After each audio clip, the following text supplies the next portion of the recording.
Hello everyone, and welcome to this Arcane Mage AoE guide. Some of you will be surprised to find out that Arcane is indeed one of the 3 mage specs, since its reputation is so poor and its representation is so low that you likely have never encountered one. And though it's true that the single target rotation is somewhat straightforward, spamming good old Arcane Blast, and it can't really compete with Fire's ability to cleave onto adds while doing single target, today I want to demonstrate what Arcane has to offer in AoE scenarios. Arcane AoE is effective when you can guarantee 3 or more targets will be hit by Arcane Explosion and Arcane Barrage for a significant portion of any fight. And unlike the standard single target approach, Arcane is extremely mobile in AoE scenarios due to all of its damage coming via instant cast spells. So let's begin by discussing the talent tree. I want to start by highlighting 3 of the major talents that I think are going to be used whenever you think about Arcane AoE. The first is on the 90th row. It's Reverberate. So if Arcane Explosion hits at least 3 targets, it has a 40% chance to generate an extra Arcane charge. The significance of this is that in AoE, Arcane doesn't get to manage its mana quite the same way as in single target. Arcane Explosion costs 10,000 mana, and it's static no matter how many arcane charges we have. So Reverberate allows us to get to the 4 arcane charge threshold earlier, and therefore we can barrage to clear stacks, and basically it gives us an opportunity to use less casts of Arcane Explosion and therefore less mana. So it allows us to manage mana. The second one is Resonance, which gives Arcane Barrage more damage depending on how many targets it hits. Arcane Barrage, when it hits targets, it hits a number of targets based on how many charges you have stored. So you want to get to that 4 charge threshold and then cast Barrage to hit multiple targets. And what Resonance does is it boosts our damage based on that. So up to 40% boosts in damage, which is really quite strong. The final sort of major talent to talk about is Arcane Familiar. The other 2 options in the 15 tier only affect single target spells. Arcane Familiar boosts our mana by 10%. It also does a little bit of damage, but the main feature of this is it allows us to control our mana a little bit better by giving us a bit of a buffer there, so we get more mana. There's 2 kind of situational pieces that we want to talk about. Rune of Power is great when we can be stacked in a location and make use of the Rune of Power for the bonus damage on our AoE. So some really good Mythic Plus pulls, certain encounters in Ny'aloatha are going to offer you that opportunity. But if not, Arcane Incanter's Flow is going to be great just as you're moving around through an encounter, and if you don't have really a chance to spend a consistent amount of time in one place. Overpowered is similarly like Rune of Power in that maybe there's a burst window that you want, and so you're going to stack a bunch of mobs together or defeat a certain portion of an encounter that requires a lot of massive AoE, and so you'll opt for the damage. Otherwise, Arcane Orb is better at managing our mana and allowing us to slowly work down to 0 before we evocate back. And this happens because when we hit multiple targets with Arcane Orb, we get a chance to then cast a free barrage. Also, Arcane Orb's damage is actually quite good in AoE scenarios. The more targets it hits, of course, it does a significant amount of damage, something around 14 or 15% of your damage in AoE. Time Anomaly is interesting, but at the moment doesn't quite offer us too much in AoE. Obviously, we can stay in a fight longer because we'll get recharges through free evocations, and you can do a few more burst windows because you'll get Arcane Power procs. But ultimately, I think Arcane Orb serves a better purpose in that regard. So with the talents in mind, let's head over and we'll just check out a couple of the traits that I think are significant for AoE. The most important one is Explosive Echo. It gives us a 10% chance to do an additional 6,000 plus arcane damage. This portion, the damage portion, stacks, not the percentage, depending on how many traits you have access to. But Explosive Echo also gets a significant bonus damage to its flat damage. Here it's 867. In an 860 piece, we get around 1,000, and then you can imagine that scaling up to your mythic pieces. So all in all, Explosive Echo offers quite a bit of extra damage to the rotation, and this is Arcane Explosion you're going to be spamming out quite a lot, so it's a lot of extra damage that gets added on. The second major trait that I think you should consider is Arcane Pressure. Gives our spender an execute below 35% health, actually adds quite a lot of damage. So per charge, we get a chance to add on damage to our execute portion of Barrage. So with 4 charges times 5, that's 20,000 extra damage that gets added to the baseline of the spell. What is Barrage doing here for me? It's about 10,000 right now, so that's a significant boost in the baseline. And then of course, based on resonance, based on the number of targets via the charges we have, Barrage is going to hit all these targets for extra damage when you get to execute. So it's also quite good. 2 other ones I want to talk about. Arcane Pummeling has a bit of value in AoE because we can get clear casting procs more often. In AoE, we use clear casting to give us free arcane explosions, so it helps us manage our mana a little bit better. And also, if you have access to Heart of Darkness, that's also just a lot of statistics that you're going to gain having that portion. So that's also quite good as well. Let's just talk briefly about the essences that we want to use. Right now, World Vein Resonance is actually really strong. It's a 1-minute cooldown. We often pair it with our 1.5-minute cooldown Arcane Power. It just gives you a ton of extra stats, and it's great. It's a low cooldown piece that we can use in general. Sometimes you may find that Essence of the Focusing Iris just gives you more bang for your buck, especially for situations where you're pulling together a huge number of mobs or something like that. So you'll want to probably flex between these two. Everything else is kind of subpar as far as AoE is concerned for Arcane. But one of the benefits of Arcane, it's intense mobility, the way you can move in and out. It means you can take advantage of a lot of blood shards in melee. If you're in Mythic Plus or in Ny'aloatha where you need to stack with tanks or other casters, you can move all over the place. So just quite good in that regard. Now let's just talk a little bit about stats. So the main stat you want to stack in AoE for Arcane is crit. And in fact, this is even more so true than in your single target setups. The reason for that in part is because haste does increase our mana regeneration, but it also basically allows us to spam out our spells a bit faster, and all of our spells of significance in AoE are single target, so modifying the GCD by a little bit isn't that significant, except in our burst windows when we have Arcane Power up. And we can talk about maybe some items like Sea Giant's Tidestone, which give us a lot of value at a 1.5-minute cooldown to match up with that, so we don't really need that much more haste. Crit, on the other hand, is going to give all of our casts just that much more punch, and also versatility is pretty good, but crit just outscales it by quite a lot.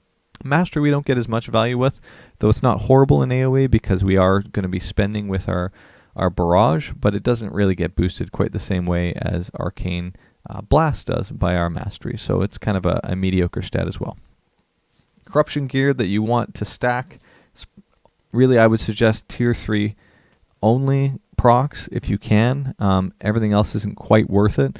Echoing Void, Twilight Devastation, Twisted Appendage are the ones that tend to come up on top. So otherwise, really the disadvantage to having a whole bunch of corruption for AoE is that you might mechanically not be able to perform your duties in a raid, or it might just screw you over in a Mythic Plus run when you get hit by something you can't get out of.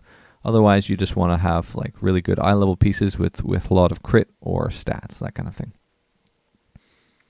Right, and finally for trinkets, you can be flexible here, I think. Just to let you want a lot of int, a lot of crit if you can get it, and then you want a 1.5-minute cooldown on use if you can also get it. Tidestone's good because it gives you both intellect and a haste proc for Arcane Power, which is useful. But you could also do something like a Balefire Branch, which again a 1.5-minute cooldown that synergizes well with your Arcane Power, just a boost of stats. Balefire Branch isn't quite as good because you have a mastery you have mastery stat instead of your flat intellect, but it's not horrible. Also maybe Obsidian Claw might be useful just in part because we get a little bit of mana back, but on the whole it's more of a single target oriented piece, so going with Skittering Shadows is probably more than fine.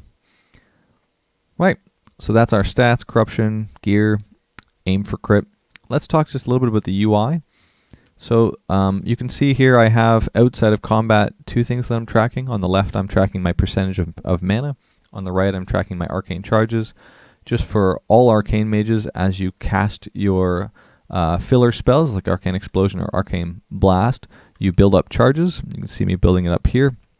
When you get to 4 charges, your barrage will cleave with that many casts of the bolt, and so you're going to be doing a rotation that essentially moves between building with Explosion, casting with Barrage. It's not completely unfamiliar to building with Arcane Blast and casting and spending with Barrage. But in the case of our AoE, what we want to be tracking for the UI is our mana, because we manage it slightly different than we do with our single target rotation. In single target for Arcane, you open up with a burst window that depletes right down to 0, then you evocate back to full and you manage your mana from there.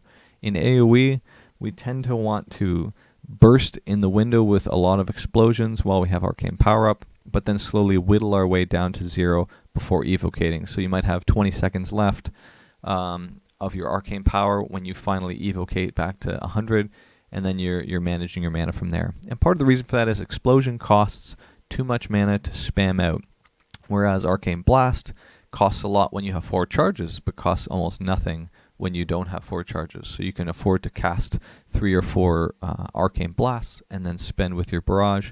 Arcane Explosion, you can't do that all the way through, so you have to manage it slowly.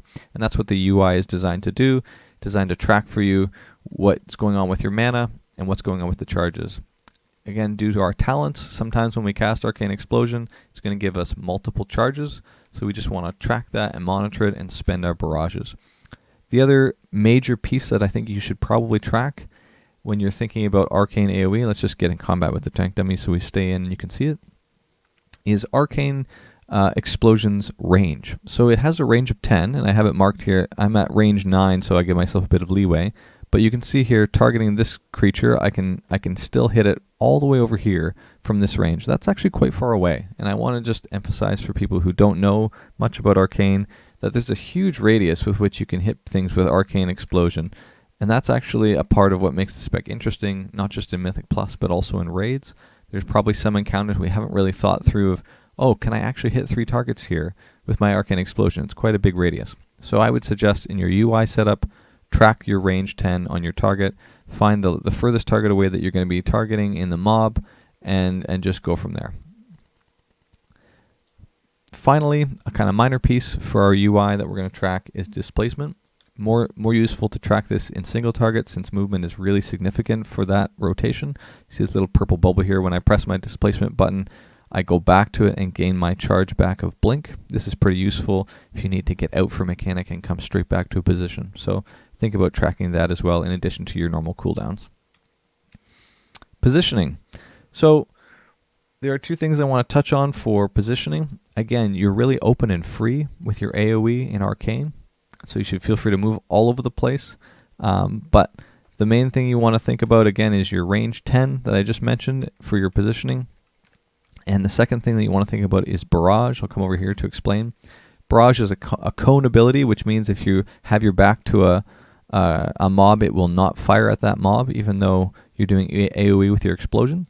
And the second thing to note about Barrage is whichever creature you're targeting, it will eliminate in the cone creatures that are outside of that range. So if I'm targeting this one on the left, even though I have 4 charges and I should be firing off 3 bolts to hit these 3 targets, because I have the left one targeted, it interprets my cone as being really only in range of these 2, and it won't fire one on the right side. If I target this dummy here, it should fire it at all 3. And you see there it goes, it fires it at all 3. Notice how far away I am again from these mobs. So just be aware of your positioning both for your explosions in terms of your range and also for which mob you're targeting for your barrage. Note too, if you're using something like Arcane Orb, it has a positional requirement. You kind of have to fire it through things like your Frost Mages and all that kind of stuff. So just be aware. Finally, I want to talk a little bit about rotation and this slow burn that I've been talking about so far. So when you get going, you want to open up if you have your Focusing Iris by blapping the mobs with Focusing Iris and then going from there. If you have Whirlwind Resonance, you're going to press that first, go into Arcane Power, and then while you have Arcane Power up, you really want to spam out your Arcane Explosion exclusively, and then you're going to go into a phase where you manage your mana slowly down. So I'm at 0 now. I fire off a barrage to clear my stacks. That also gives me a chance to proc a free explosion, and gives me just a chance to regenerate a tiny bit of mana. Otherwise, if you spend 4 global cooldowns pressing Arcane Explosion exclusively, you will deplete your mana very, very quickly. Now, I mean, if you're running around in Mythic Plus, you have to modulate this, of course, but in general, what you want to do is only cast until you get to that threshold of 4, sometimes that's 2, maybe 3 casts of Explosion, and then you're firing off your barrages. And in between that, you get a little bit of mana regen by casting off your Arcane Orb into a barrage set, so that you can regen a bit of mana.